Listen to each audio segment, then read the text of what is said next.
Farming Life in Another World season finale just dropped, and I wanted to quickly go over it and get my thoughts on the show as a whole. So I hope you enjoyed the show if you watched it, and if not, maybe I can sway you to watch it, or not. You can skip ahead towards the verdict, but overall I can say I can't recommend the show to anyone that doesn't like trash isekai. Feel free to go to the explanation later in the video, but for now, let's start with the finale recap. The story continues with Lu's pregnancy and the village supporting Lu throughout it. We see they want to sell the alcohol in solidarity since she can't drink, but the village mayor comes up with the great plan to store the wine until later. Then different folks from the village come and give Lu pregnancy gifts, which is pretty nice. Finally, the moment we had been building up to is the birth of Alfred, Lu and Hiraku's baby, who is half vampire, half human. Hiraku ends up making a currency for the village since he's overworked making things for people, but he actually ends up giving himself more work. Introducing a currency is no joke, so it may take some time, but let's hope it sticks.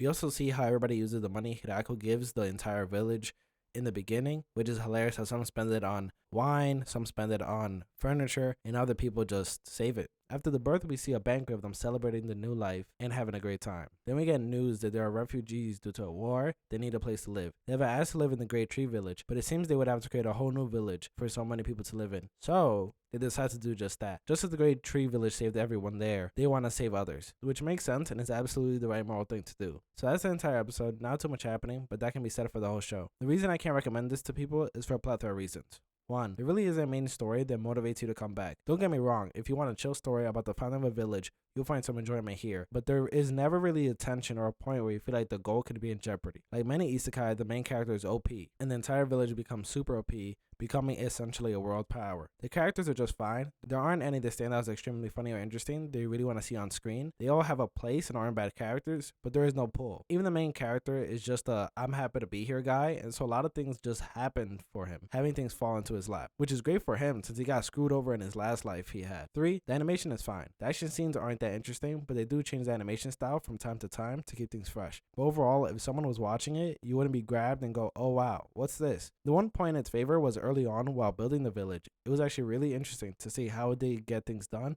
or build certain parts, such as a house or get water to the village. Only thing is that midway through the season, there isn't much more of that, which is disappointing. So unless you're a fan of trash isekai, which I 100% am, then I would say there are better shows out there. But if you want something easy that won't take too much brain power, then pop this on and enjoy the show. So overall, it's a fun show. I don't regret my time with it, but I can't say I was waiting in anticipation for each episode. Let me know what you thought of the show below, or if you're thinking of giving it a chance. This is Anime Disrobed, and Farming Life in Another World has officially been disrobed.